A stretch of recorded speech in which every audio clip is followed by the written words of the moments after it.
Thank you to the LUMS YLES team for inviting me and Malika to speak about a very important matter. I understand that in the subsequent sessions, you will actually be working on and preparing policy drafts in relation to potentially two matters. One is about the Gwadar port and the threats to marine life, and secondly, in relation to educational institutes for the differently abled. Uh, I understand that some of you or all of you can also ask questions in chat box. So as I go through this session, please feel free uh, to write down your questions as well. And time permitting, we will try to answer them or reflect on them during the course of this session. A bit of a background about myself so you understand what the context is and why am I talking to you about policy drafting. As your host today, they have mentioned already that I'm a lawyer by profession and I'm a partner at an international law firm and have been involved in setting up some projects in Pakistan in relation to law and justice as well as the youth empowerment. Um, Apart from that, you, what lawyers generally tend to do is they can, because of the profession, they can get involved in policy drafting and providing input on policy issues, uh, irrespective of the nature of work they may be doing as lawyers. In my case, my legal journey started as an executive director of the Research Society of International Law, which is a leading think tank on international law issues in Pakistan. And as part of that, got exposed to policy matters related to international law implementation in Pakistan. So, so that's been part of the journey, and since then I have been involved in various policy matters. Very interested in the startup space, in the entrepreneurial space, something which must be of a lot of interest to you all here today, and have been providing input to civil society actors and to the ministries directly or other regulators in relation to things that need to change or improve in terms of the legislative or regulatory frameworks in the country. Um, I think it's policy drafting and in providing input to on policy issues is not something which should be limited to or restricted to just parliamentarians or lawyers. In fact, it is something which impacts all of us as citizens of a country, and we all should, if we have the capacity and the capability to do so, provide input on policy matters related to issues which are important to us or are linked to what we do. And I'll give you a few examples. If you are uh, concerned about the environment, about air quality, about climate change, as citizens of the country, it's the onus is not on somebody else to come and prepare policy drafts in relation to those things or provide input to the government of Pakistan or to different political parties in terms of what needs to change and what actions should be taken. Uh, the onus is in fact on all of us to get involved and provide input to the extent possible to the best of our abilities on these various issues. Um, and that can be done in various ways, of course. Likewise, Pakistan has a lot of issues that still need to be tackled comprehensively from a policy perspective. One uh, One such area would be, of course, the national health policy. So Pakistan has a national health policy, which lists down the objectives, the vision, goal, and policy objectives of the government very clearly. But then it is also a matter of whether and how that policy gets implemented in the country.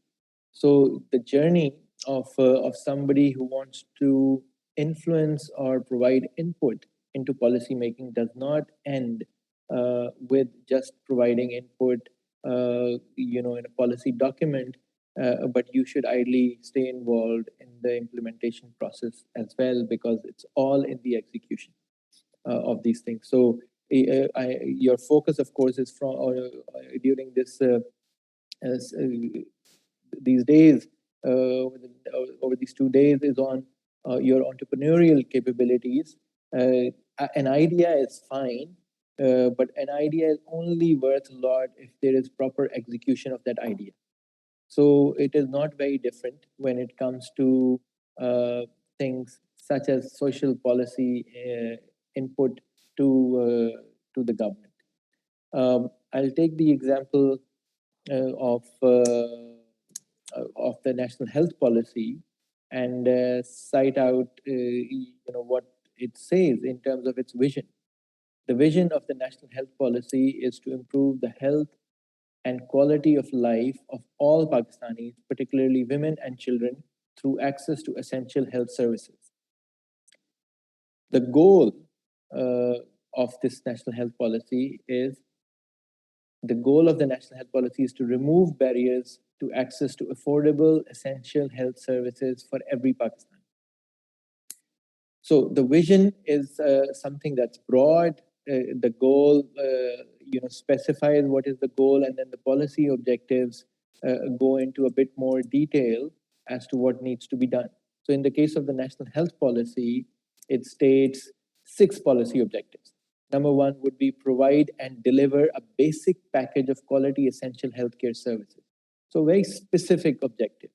2, develop and manage competent and committed healthcare providers. 3, generate reliable health information to manage and evaluate health services. 4, adopt appropriate health technology to deliver quality services. 5, finance the cost of providing basic healthcare to all Pakistanis. And finally, 6, reform the health administration to make it accountable to the public. The reason for mentioning the vision, goal, and policy objectives as set out in the national health policy is to give you a flavor of what is set out, even at the very outset in a policy document. It can have a very broad vision and goal, but then it needs to go down into specifics about the implementation, about the review, about the financing of how these objectives are going to be met. In terms of your focus being on Gavadir and the educational institutes for the differently abled, we'll come to that at the end of the session, towards the end of the session. Now I would discuss what is the purpose of a policy draft. So a policy draft can normally will come out for one of these reasons. One being that there is an interested group, organization, or a group of citizens who are interested in a particular area of law or policy, and then hence want to provide input in that respect. Or it could be a matter of greater social impact, which would require somebody to provide input. And in that respect, I'm a member of the special committee for the implementation of the newly enacted Anti-Rape Act in Pakistan. And so for that, because that is a broader social issue, the input would come from people from across different segments of the society.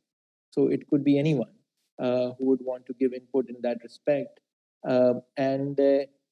Therefore, if the Ministry of Law and Justice is the relevant ministry, you will see input being provided by different civil society actors, organizations, and individuals to the ministry on that matter.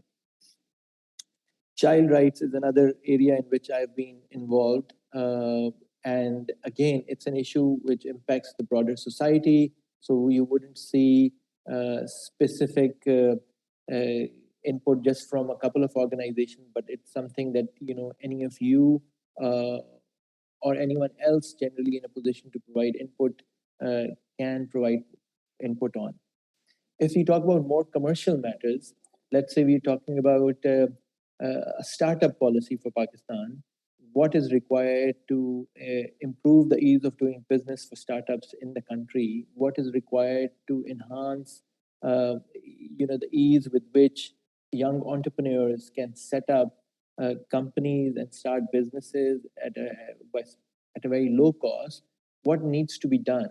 Now, that's an area which would be of interest to young entrepreneurs, business students, and so on. So again, the input can come from different sources, but within a certain class or segment of the society, because it's not perhaps something which would for which you will get input from segments of the society which are not interested in the startup or entrepreneurial ecosystem.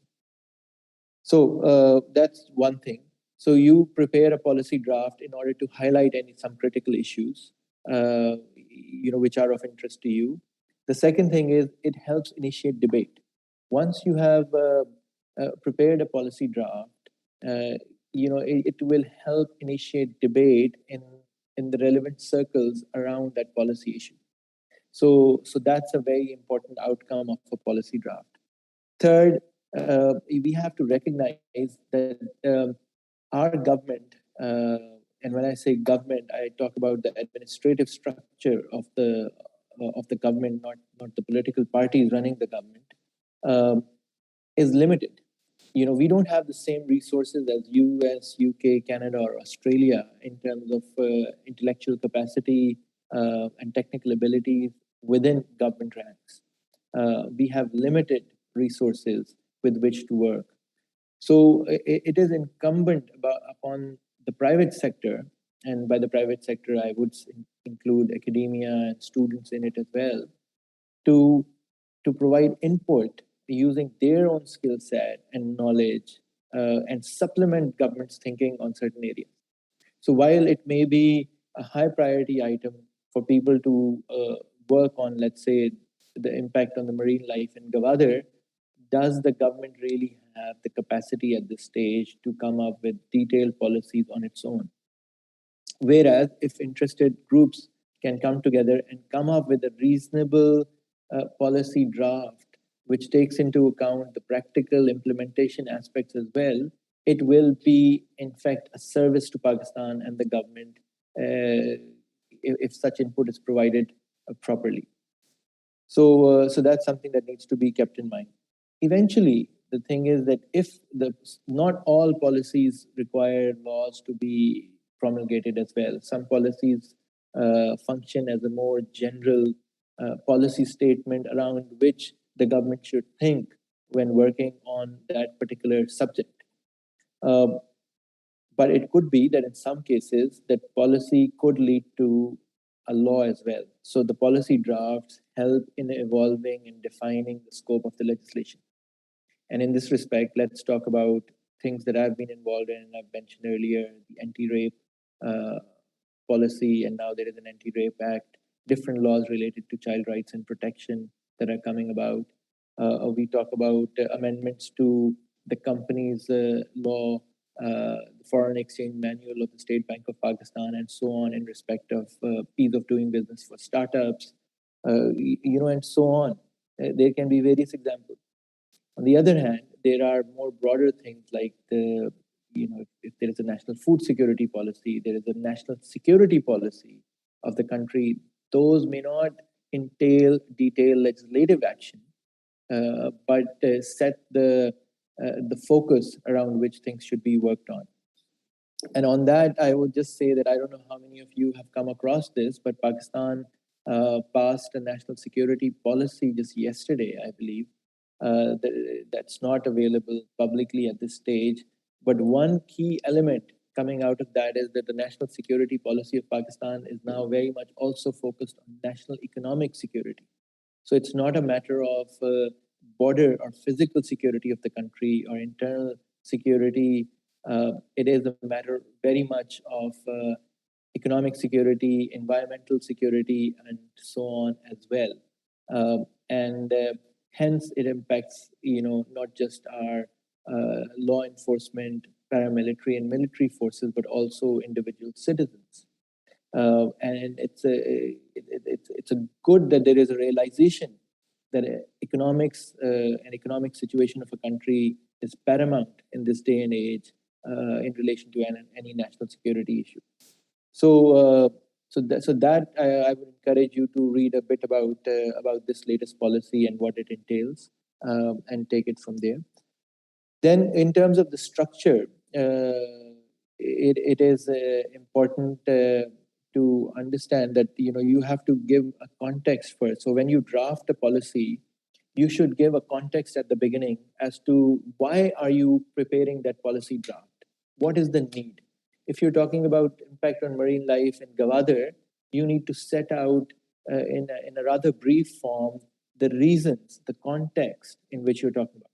Have there been any news items about marine life in the region? Have people made complaints? Has it impacted local fishermen's ability to generate revenue?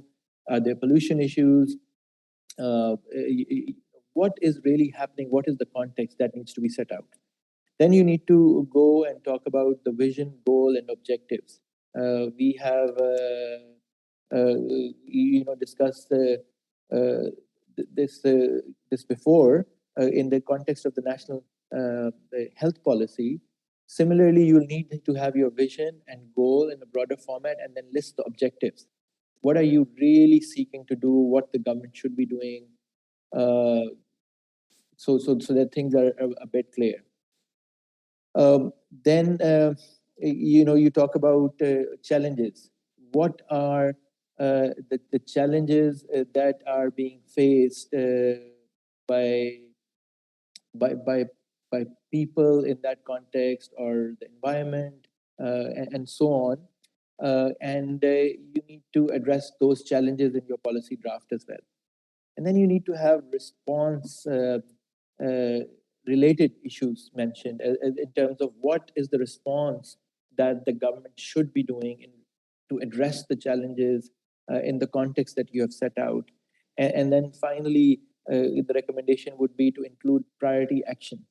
So you can't have a very general policy draft which doesn't go into detail about the priority actions which could end up achieving or helping achieve the objectives that you've mentioned earlier in the draft in relation to the challenges that you've also set out in the draft.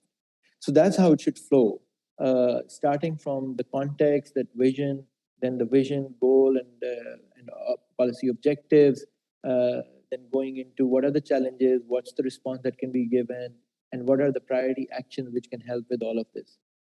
This is the structure that you should try and follow in the policy drafts that you will work on. Now, how do you develop a policy draft? I mean, do you just start writing about it? Of course, in your context, during the course of these 2 days, you don't have much time, and it's an exercise. But eventually, if you're doing much more substantial policy drafts in any area, whether it's related to commercial matters that you're working on, it's related to, let's say the textile policy of Pakistan, or is it a more social issue like the ones that we mentioned before? How do you develop a policy draft? So it can't be developed in isolation, and one person can't just sit on a computer and decide that this is what I'm going to propose to the government, and the government should follow that. Ideally, there should be focus group sessions. So focus groups should evolve. A policy should discuss and debate what are the issues that are being faced by or around that issue, and you'll come up with questions as well as some suggested solutions out of those focus groups. Now, with the benefit of technology, we are doing this session today virtually. In the past, I would probably be there in person, and you'll be there in person as well. You should take advantage of the virtual environment, and a lot of these focus group roundtables discussions can be done virtually, of course. Then the other thing would be to take input from experts in that area. So it is important and it is critical that you reach out to and take input from people who really know about that subject. So if you're talking about marine life, you really should be talking to people who know a bit about impact of port developments on marine life, for example. Don't assume things, especially when you're doing a policy draft at a government level. Then it's also important to take input from a cross segment of society. So don't just focus on one particular area. So it shouldn't just be marine biologists or port development practitioners or lawyers and so on. It does need to be a diverse group of people which come and provide a national level policy input. The most important thing I would say is involve the people who are directly impacted by the policy or the policy that you're suggesting. And so that's something key. So in the case of Gavadir or the Educational Institutes for the Differently Abled, it's absolutely critical that you speak to people who are directly impacted by those decisions or policy outcomes. You should also try and see what exists in terms of a national policy, a provincial policy, or a legislative action in relation to the policy that you're going to work on already. So that's another thing that you should keep in mind, and then also consider the implementation issues. You may want to propose something which is very ideal and would work in an ideal world, but that might not be. It might not be possible to implement it in the Pakistani context or in a relevant country's context. So you need to be realistic in terms of the objectives you set out, the priority actions that you set out, you know, uh, and the actions that you expect the government to take. Because an unrealistic, ideal world policy draft will be more academic in nature and potentially not lead to anything substantial and will not get executed or implemented. So that's key. And then once you have the draft, how do you implement? So it's important, and how do you present it? In fact, before it comes to implementation, you need to publish it. You need to again host webinars and sessions and roundtables to propagate the message, to create more debate around the subject, so people get interested. As I said again, air quality and climate change are huge issues at the moment, but very little is being done in relation to concerted civil society debate and discussion around those subjects. So that's something that we all need to work towards. And then engage the media, get the media to highlight what the policy draft suggests, and then follow up with the relevant government actors. They have a lot of work to do. As I mentioned earlier, we don't have enough human capacity of a certain capability at our government institutions. So the people who are there are overburdened. So you need to make things easy for them, and you need to help follow up with them so that things move forward. And then finally, I would say, in relation to how to present it, find champions in the parliament, ideally MNAs or MPAs or senators who are aligned with your goals and objectives, who understand the context of and the reasons for the policy draft, and let them be your guides, mentors, and your supporters and champions of the policy draft in the relevant circle. So those are the kind of things that you will need to do in order to come up with a policy draft which is not just done as an academic exercise, but also sees the light of day eventually. If the government goes ahead and does something about that policy draft, it's important that you also, like any prudent business economics student or entrepreneur, you measure the impact. Has it led to anything after all this time, effort that has gone in? What is the outcome of that discussion? Is there a policy that is coming from the government now on that? Is the government taking it seriously? Have there been any changes to the laws as a result of those policy discussions? So all of that needs to be considered and discussed. Um, Before I move forward now, I would just like to again emphasize and highlight what we've discussed so far. We have discussed, what is the purpose of a policy draft? Why should you have a policy draft in the first place? We have discussed the structure of a policy draft, that it needs to have a context, it needs to have vision, goals, objectives, and then list down the challenges, the response action, and the priority action that should be taken. And then we have discussed how to develop a policy draft by including and involving other relevant stakeholders in the process, and then how to present a policy draft to the relevant stakeholders, and finally, stay involved by measuring impact in this respect. So, with that, I would say I think we are going to be joined by a co-panelist, and I just want to check with the host if Ms. Malika Bukhari is indeed in the session now, or perhaps she's joining, and if she can be made a panelist.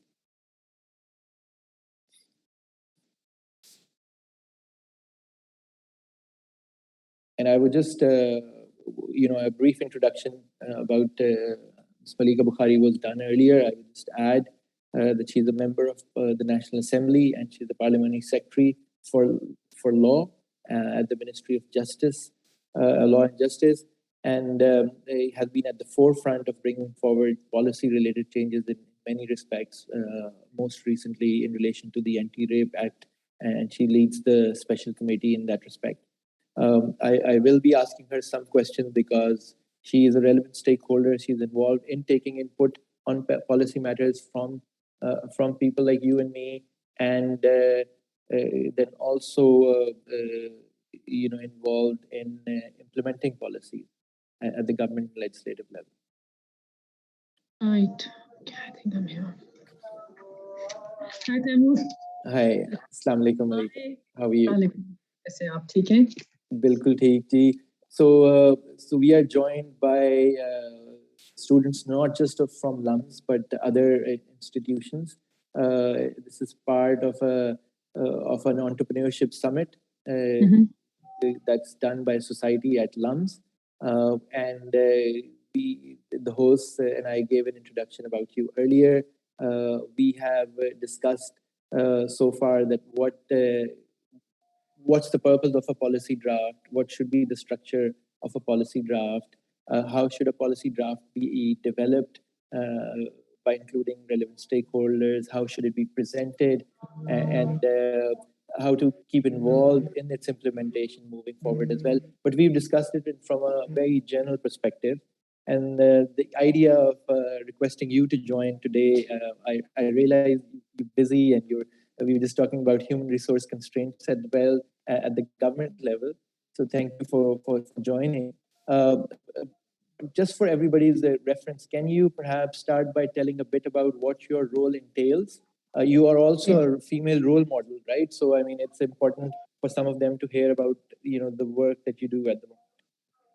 Thank you, Taimur. Thank you for inviting me to speak here today. I think it's always a pleasure to speak to young people around Pakistan, and of course, as a member of Parliament, as a public office holder, I think it's an opportunity that I'm able to now come forward through you and explain how the government formulates its policy. I am a member of Parliament from Pakistan Tehreek-e-Insaf. I assumed office in 2018. It is the first time for me to become a member of Parliament, so it was a very different experience. Prior to that, I was practicing law in Britain and then in Pakistan. I'm also Parliamentary Secretary for Law and Justice. So I look after the government's legislative business in the Houses of Parliament. I represent the government in many committees.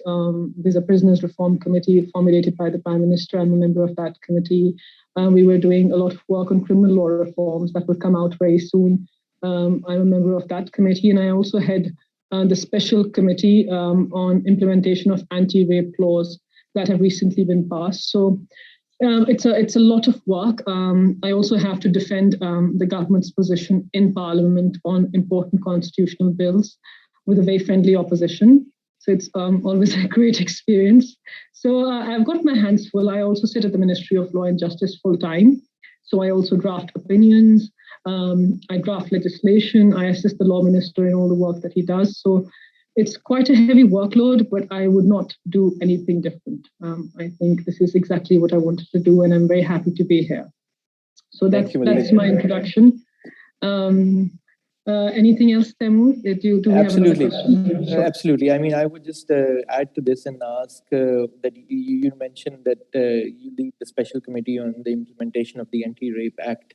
Obviously, this whole Anti-Rape Act movement or policy came about as a result of issues that were raised across the world, and in particular in Pakistan as well, in terms of what needs to be done to provide additional protection to or prevention of such incidents, and not just in relation to female victims, but generally any person who's a victim of rape.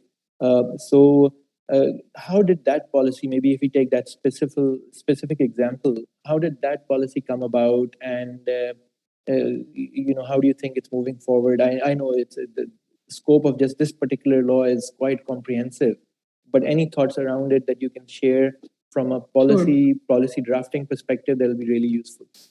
Yes, absolutely. I think it has been one of the most important achievements in our tenure as a government. Enactment of the anti-rape laws, the special anti-rape investigation and trial law, and the criminal law amendment are both very important pieces of legislation that are going to impact women, girls, children, also men, all victims of sexual violence and abuse across Pakistan in the years to come, even when we are not in office or get into office again.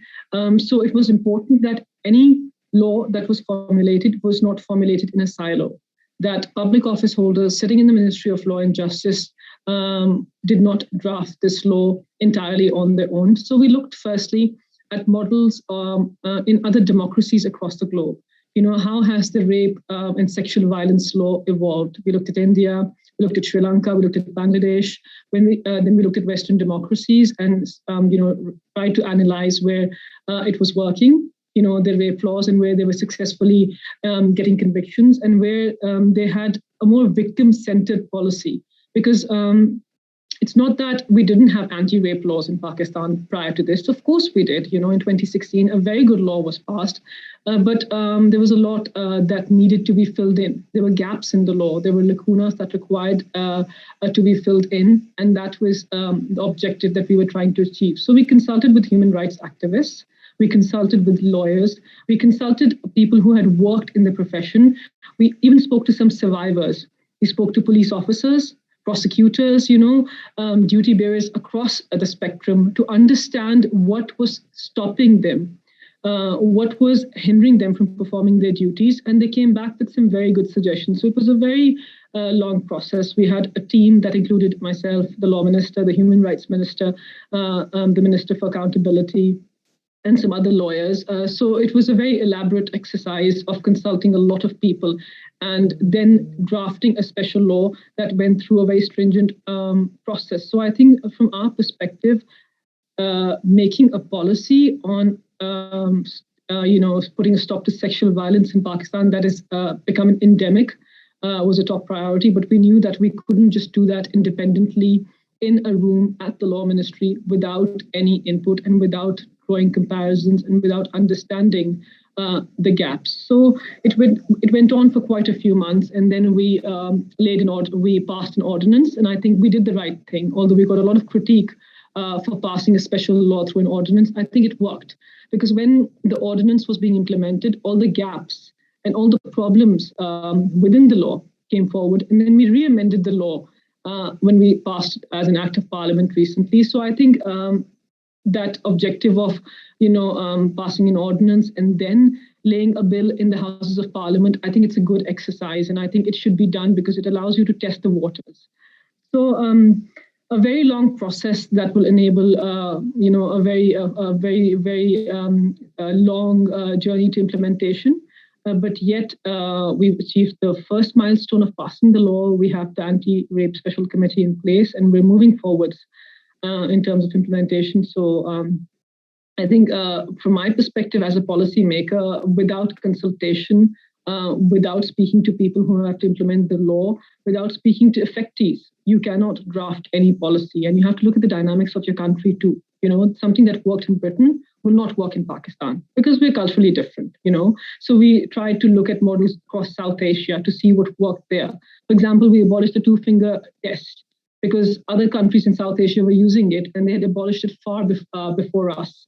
And we looked at examples of jurisprudence that they used to abolish that test. So we looked at examples that were closer to home, that helped us. And then speaking to survivors helped us, women whose cases were stuck in courts for more than 5 years. We tried to understand what prevented them from pursuing their cases. We tried to look at judgments and understand why they were acquittals. So it was a very long process based on data, comparisons, consultations, revisiting, drafting, redrafting, many hours at the law ministry. But it was very much worth it. And I'm very proud to be a part of the team that produced that law.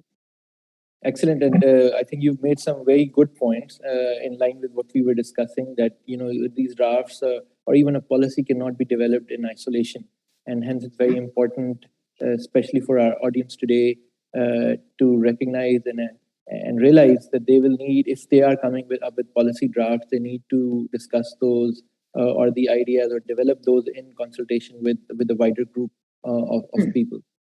In your capacity, and you're sitting at the most relevant ministry in that respect, on other subjects or other areas of law, let's say criminal law reform, as an example, what kind of input in policy draft form would you welcome from students, from anybody in the private sector, really?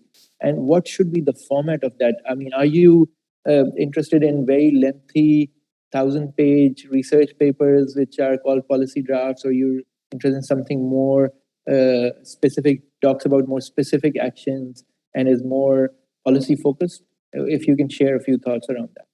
So, I think I'm very glad that you highlighted the issue of criminal justice reform, because that's something that we are, as we speak, formulating. It has undergone many drafts, and we've now formulated a bill that should be laid in Parliament very soon. So if we get any policy input on it, then we can revisit what we've done. But the idea is to have something succinct, something very targeted, short, because we can't go through thousands and thousands of pages of identifying a problem area. We all know what the problem with our criminal justice system is. So I think the first step would be to succinctly identify the problem area. So why is that our criminal justice system does not work for an ordinary Pakistani and always works for people who are powerful, who are affluent, who can afford to get justice? So, identifying the problem that is backed by data. We know how many cases are lingering in our courts. That data is available to everybody, and analysis of that data, and then presenting counter arguments on what will work and what will not work. But the end objective and the goal should be that the criminal justice system needs to become stronger. It needs to become more transparent. It needs to become more efficient. Criminal justice systems across the globe, in other democracies, in our neighboring countries, are working better than they are in Pakistan. What are they doing that Pakistan is not doing? And why are they achieving the objectives that we cannot achieve? And why is the ordinary Pakistani not able to get justice, access to justice in his or her case, despite a decade passing? And then there are legal issues. Of course, I think lawyers will attempt to, draft this policy. Legal issues like, adjournments, legal issues like legal aid, issues like court case management. It's a very important factor. Case management is something that was so important when I practiced in Britain, and we had trial windows. We just couldn't go beyond that. We don't have that in Pakistan. We put it in a new law, in the new anti-rape law, that if you get more than 2 adjournments as a defense counsel, the court will appoint a new defense counsel for the victim or the survivor. So we need innovation in our criminal justice system. There is a very good criminal procedure code. Everything is written down on it, but it's old. It's archaic.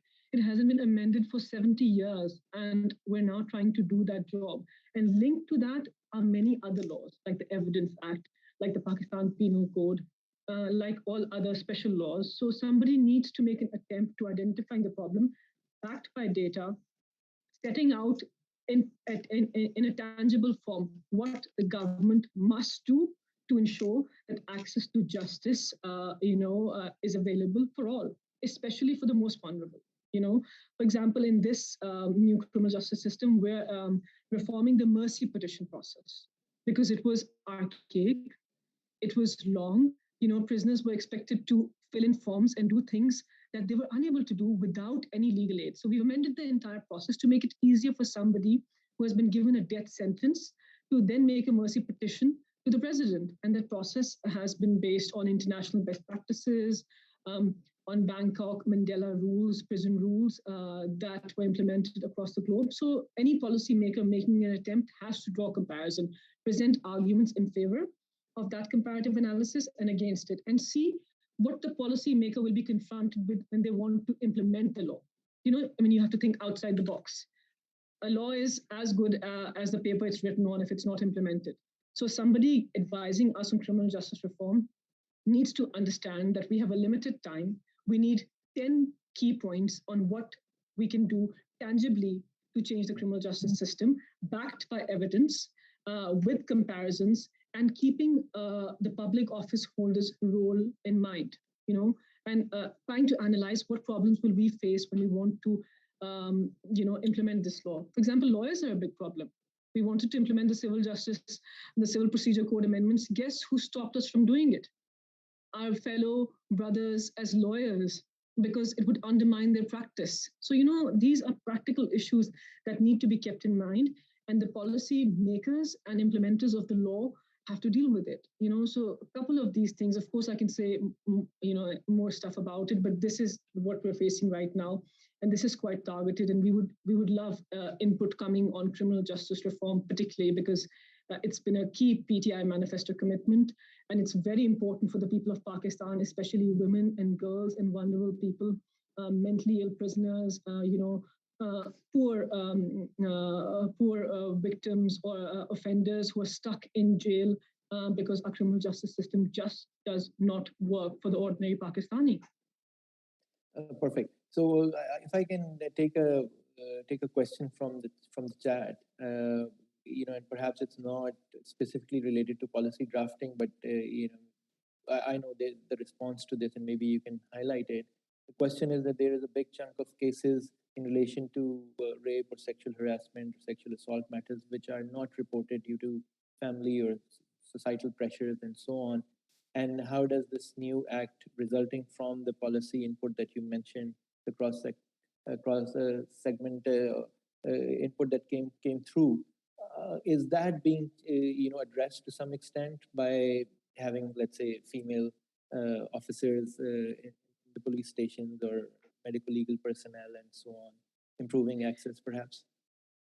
So Taimur, yes, I think rightly identified by somebody. It's a very important question actually, because reporting in rape cases is very low. In all sexual violence cases is very low, and we need to increase reporting.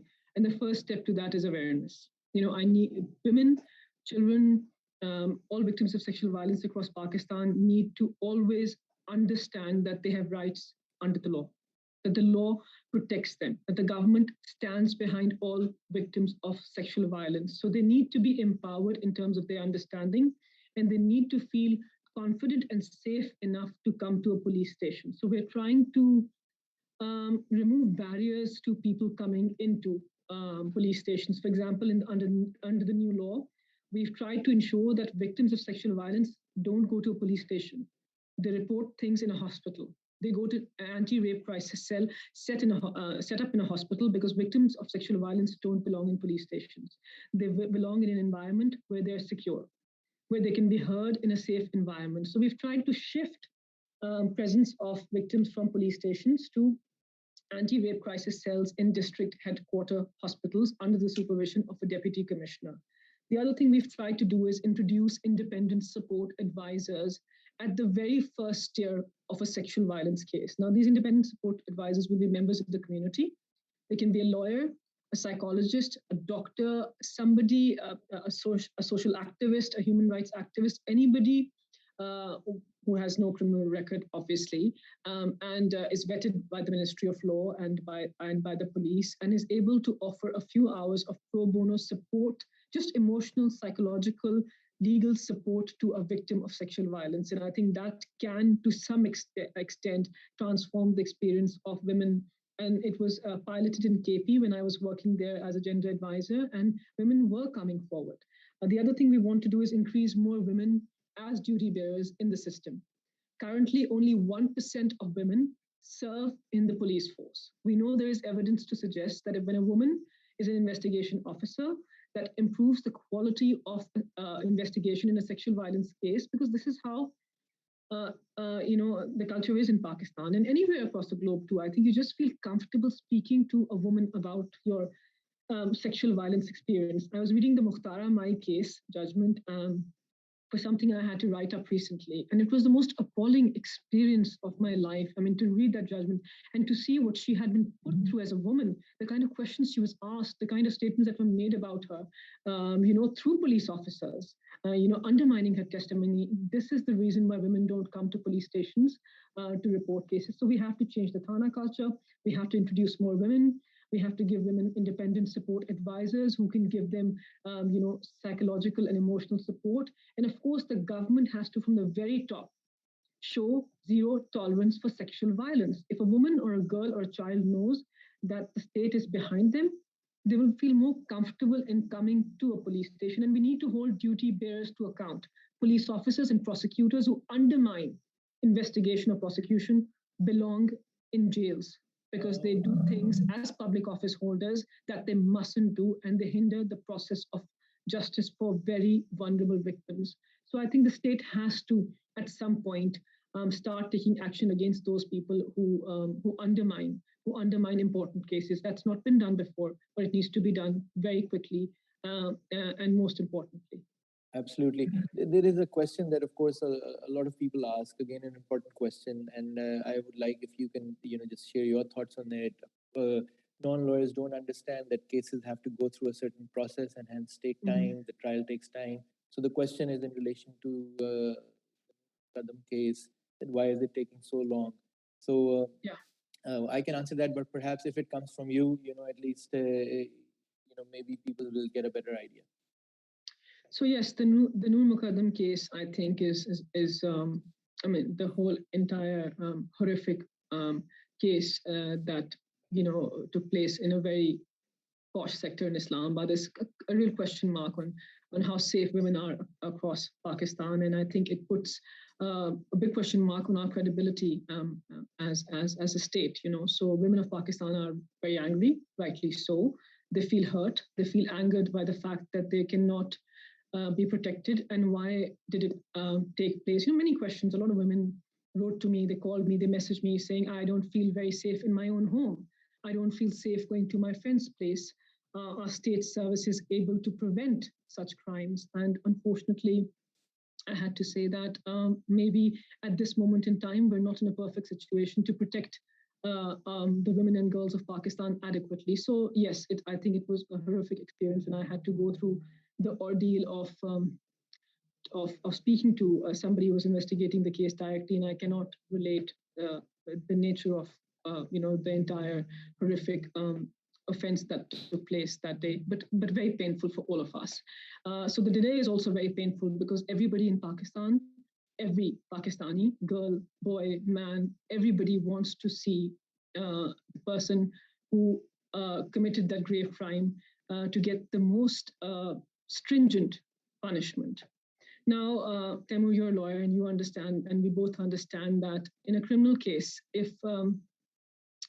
even if there is evidence, which there is a lot of evidence, and there are witnesses, and there's everything that is required to prove a case, the case still has to go through the process of a criminal trial. And we have to prove beyond reasonable doubt that the murder and the rape and everything else that was done was committed. If at that stage, at the initial prosecution and trial stage, the state does not prosecute effectively, the state does not present evidence properly, the state does not undertake cross-examination, examination in chief, and all the process that is involved in proving a case beyond reasonable doubt, then this person will go to a higher court and get the judgment set aside. We want a very strong judgment in the Noor Muqaddam case. We want to set an example. We want to set a deterrent. And for that, we have to pursue the case effectively. And yes, it is very painful for every Pakistani to watch that case go through, but it has to go through in the right manner. I remember when I was in Britain and I was working in an important of Britain had appointed the best lawyer for those people who were accused of blowing up a shopping mall. And they could have murdered hundreds, thousands, if not hundreds of innocent British nationals, anybody living in that country. And I said, why are we paying so much? I was very young and I asked the Queen's Counsel, why are we paying so much money to defend these terrorists? And she said that, and I still remember that you must have the best legal representation for people who've committed the gravest crimes to ensure that there's transparency in the justice system and that we have, that justice is being seen to be done. We don't want that person to then go back and say that I was never given a fair trial and plead things that were untrue. So in this case as well, we have to ensure that the trial is done in an effective manner and this person gets the judgment through due process of law. We cannot undermine criminal law standards for anybody.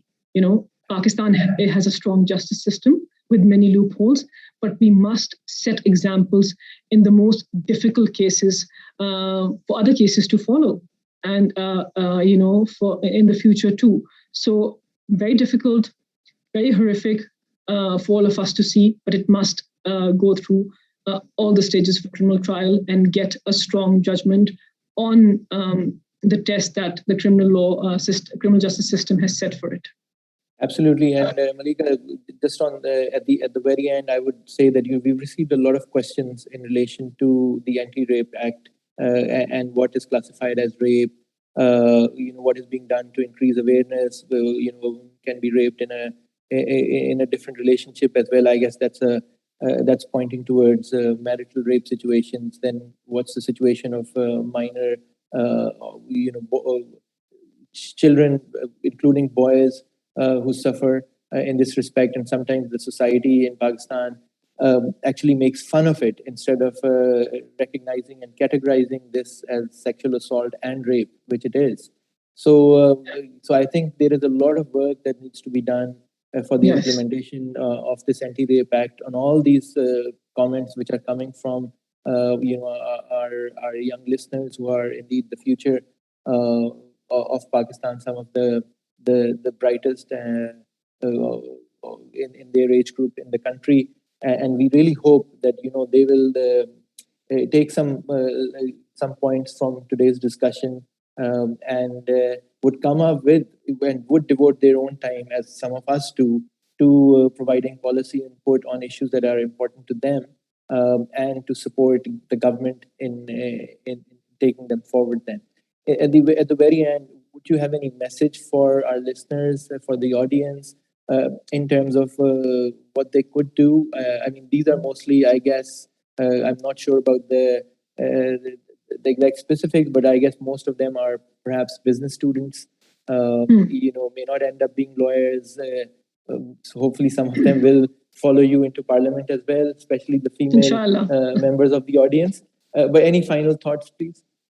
So I'd just like to leave it on a positive note, because we've talked about issues that are very painful and distressing for all of us. I just want to speak from my own journey. My own journey was full of many struggles. It was not very standard. I always wanted to be a politician. I only did law to do politics because I think you can make impact in politics. You can make impact as a public servant, as a public office holder, if you have your heart in the right place. And if you don't come into politics to make money, you can change and transform lives. So I think for me, believing in myself, despite what everybody else said, focusing on my goal despite all the noise and blocking everything and keeping myself focused really helped me. I just ignored the naysayers and I believed in myself. And that's what I would request and urge all of you to do. You will come across a lot of people who tell you that you cannot do it.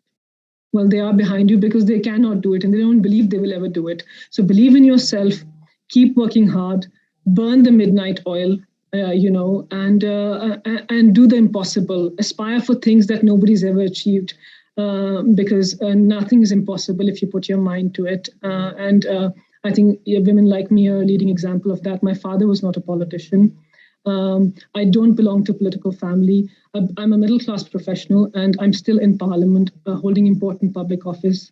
And I've proved to the women and girls of Pakistan that you can serve your country if you're committed, if you're hardworking, you believe in yourself, and you're driven. So there you go. Believe in yourself. Keep working hard.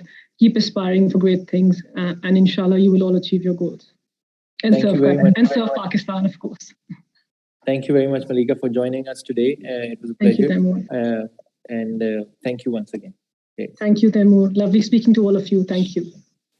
Thank you, both of you. This was really, really inspirational. And thank you, Sir and Man, for joining us and giving